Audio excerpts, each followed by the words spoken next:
கேரளாவில் 78 வயது மூதாட்டிக்கு விதவை ஓய்வூதியம் நிறுத்தப்பட்டதற்கு மாநில உயர்நீதிமன்றம் கண்டனம் தெரிவித்துள்ளது. இடுக்கி மாவட்டத்தைச் சேர்ந்த 78 வயது மூதாட்டி மரியகுட்டிக்கு கடந்த 5 மாதங்களாக ஓய்வூதியம் நிறுத்தப்பட்டதால் கேரள உயர்நீதிமன்றத்தை அணுகியுள்ளார். கிறிஸ்துமஸ் பண்டிகைக்கு முன்பு தனக்கு கேரள அரசு ஓய்வூதியம் வழங்க வேண்டும் என்று தெரிவித்திருந்தார்.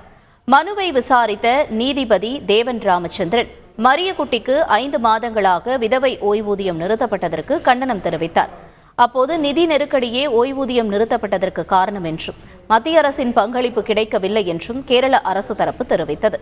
அதற்கு பண பற்றாக்குறையால் எந்த கொண்டாட்டத்தையும் கேரள அரசு ரத்து செய்துள்ளதா என்று நீதிபதி கேள்வி எழுப்பினார்.